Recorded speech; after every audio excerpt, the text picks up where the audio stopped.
just very vertical. And so because of that, you don't really need like a super wide, thick neck because all the weight just goes directly down. And so some of these, some guys come in and they've got what's a real varus neck. So your necks are like this. Some people come in and their necks are real varus. Because of that, they get like super thick bone because it has to be, because there's so much stress on the femoral neck. It's just compression all the time, and yours is more vertical. So you can kind of see like your neck angle is very vertical. Like, and I know I don't have a good comparison to show you, but in general, like this neck angle is actually to reproduce the vast majority of people have a neck angle of about 130. Yours was probably like 150. I mean, it's very vertical.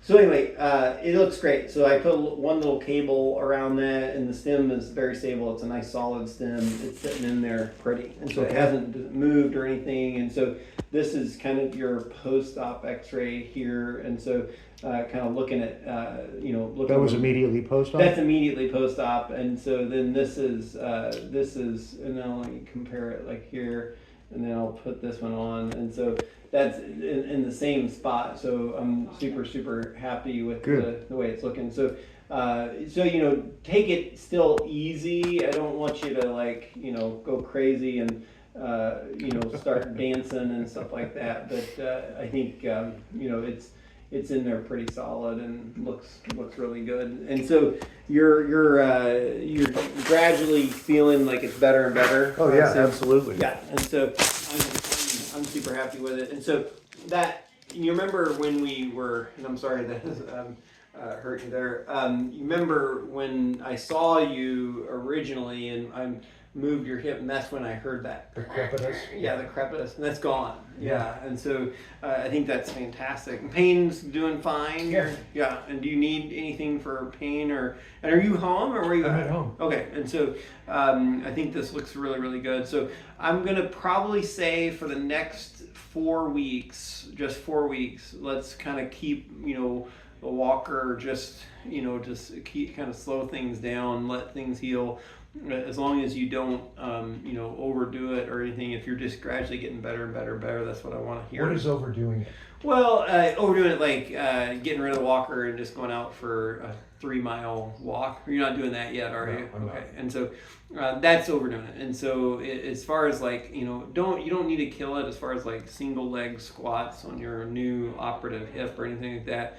I really just. Yeah, no, I'm not even considering that. Yeah, and so I think if you just kind of do your normal activities, whatever you were doing before we replaced your hip, which probably wasn't a ton, because it was hurting too bad. Whatever activity levels for the next 4 weeks, I'd kind of keep it, at that level. You're probably a little bit better off now than you were before surgery, and so I just wouldn't tell you try to get back to when you were 45. Try to get back to where you were 20 years ago. Yeah, right? exactly. And I'm kind of dispensed with that fantasy. I think that's a good thing, and I think this is going to heal up just fine, and so everything looks very intact. And then just kind of slowly and it's okay to increase your activity. So with your phone, if you have like a little pedometer or activity thing, each week adding maybe a few hundred steps a day. So if you're able to do a couple thousand steps today, next week maybe doing 2,400, 2,500, something like that. So each day I wouldn't do 300, but week over week just kind of gradually increase your activities 300 to 500 steps, and as long as your pain is well controlled. And then do you have your dressing on? I do. Yeah, but it's about to come off. Okay, yeah, so I'll pull that off, and then you'll have less stuff to worry about, and you don't need any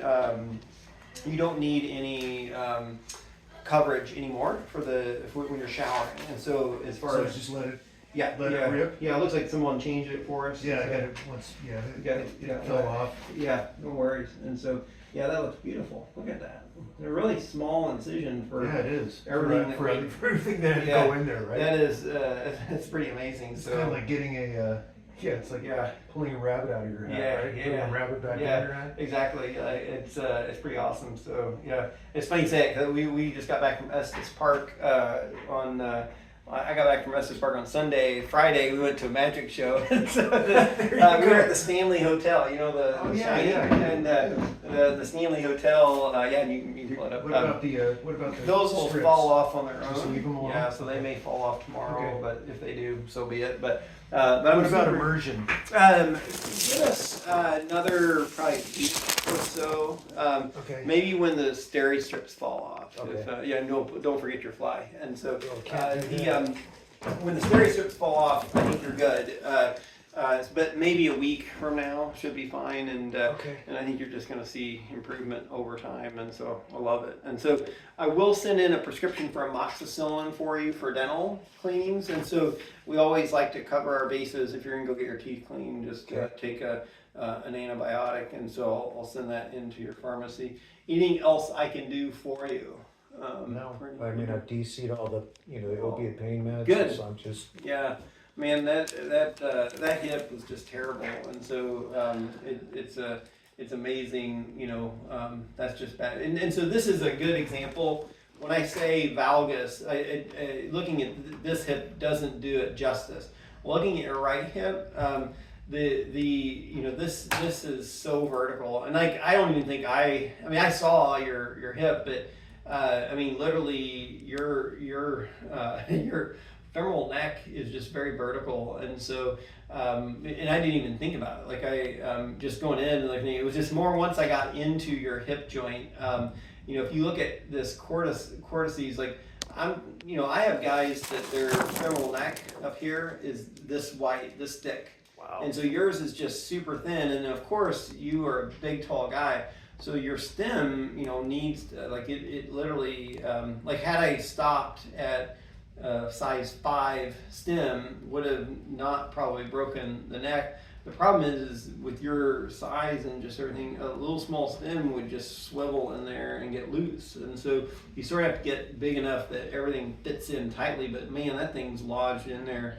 Like a banshee, and so it is. But no glue? No glue. Yeah. No, yeah. So we try not to use glue Yeah. if we can keep from it. But I think as long as you're telling me like I'm feeling better and better and better and everything great, and then you should have an appointment scheduled with Victoria in about 6 weeks or so. Yes. And so for the next 4 weeks, I would just say next month. So this is essentially July. So the month of July, just kind of use a walker. If by like July 30th, 31st, you're kind of like, I'm just carrying this thing around, I think it's probably fine to transition to just a cane. And so Okay. especially if you're feeling good, that's giving you plenty of time to let this all heal. So sometimes you kind of have to think of it as, when we put them in and there's a little crack, and your crack was like a hairline crack. It wasn't even displaced. Like I couldn't really get it to.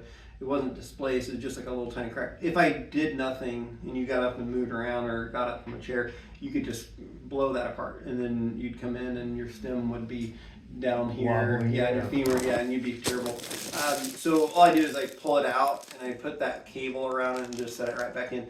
So in general, if that thing's nice and stable and everything, then the implant itself actually acts as kind of like something for your bone to grow into and heal. So if you kind of treat the fracture by letting all the bone grow into it. And that's the titanium too. It's Does it titanium. Yep. Stimulates the Yeah, bone. stimulate the bone, and it looks like bone. It actually has hydroxyapatite on it, which is that's what bone is made of. So it's essentially an attractant. It's like fertilizer for bone. And so if you kind of just give us this 6 weeks or so, I think you're going to have a great hip for 6 more weeks? No, 6 weeks total. So Okay. 4 weeks. Yeah, another Okay. 4 weeks, and then so when you come in with Victoria, you can come in without anything. If you're not like having pain and whatever, but feel free. If you still feel more comfortable using a walker, that's totally fine. And we'll get one more X-ray in 6 weeks. Okay. Perfect. And so I'll give you this to give them up front. And What about the knee, the fractured patella? Yeah. So that I don't know if you got the imaging I study. did. 'cause- I think you sent me the CT scan, and so so this is the CT scan, and so I would probably Do you mind if I take a picture of that? yeah. I Let me go like this, and I think if I go window level bone, this is this is this is kind of hard to make much out of, but come. I get it. Are you doing video? Yeah, well, yeah. Or video. You can kind of see that like this is lateral. So the lateral side more or less is pretty close there. There is displacement, but you can kind of see there's kind of bone and soft tissue in between here. This is actually filling in with some bone, and it's mostly scar tissue. There is some separation, but overall it's still pretty well intact. So when that broke, and maybe you fell because of the bad hip, it didn't really this part of the capsule did not tear. So your extension, and go ahead and straighten that out again. I mean, So there's no it's hard tendon. to argue that. I mean that like I would try to go back in and reoperate primarily to try to get you back to doing that, but you're already doing it, and so. I don't know that I would go crazy doing more surgery. We probably would just get in there and find that it's all scarred down and healed up. And so I think they treated you with an immobilizer for a little bit. And so that probably allowed for enough kind of healing that, unless you told me my knee is buckling all the time, I think fixing the hip, pain's better. I probably wouldn't do anything. And so I don't know that I can make it a whole lot better. The joint retinaculum is still intact, and so a lot of your quad mechanism is going through that. But whatever it is, it's all kind of scarred down and healing. So Got it. I don't know that I would do a lot. And so let's maybe reach out. If you're just doing a whole lot better, even in 6 more weeks, when you see Vic, I'd probably say, well, let's just kind of keep an eye on it. It shouldn't get any worse, honestly. And I've got maybe 5 different patients with that kind of x-ray, and some of them are worse off than you are. Some of them are just like you. They've got full quad. So that's the only thing I care about, is that if you got a straight leg raise, which you've got, and you're not collapsing just with walking, then I think I'd leave well enough alone. And so in your mind, it's like I can go in there and I can just put that stuff back together, but it's probably not going to be very mobile. And then you end up just with more surgery with, probably I would excise it more than anything. If I was doing anything, this was like back in April. Just cleaning up scar tissue? I would probably just, excise, try to elevate some of the quad and try to horn it, but I would put you back into an immobilizer for probably, 6 to 8 weeks at least, just to take the tension off. So then the question is, do you really want to go back in an immobilizer for 6 weeks? And so if you've got, the goal is to have what you've got. So you've got it. So why? Yeah, why bother with it? It's a zero-sum game, right? Yeah, exactly. And so unless you I'm getting catching in the knee, especially, or I didn't have an extensor, or I have an extensor lag, and so I think you're going to do just fine. Yeah, and so, and it has improved too. Since this is improved, it's just sort of like the whole. I think your hip probably saved you. I think if you didn't have the hip problem and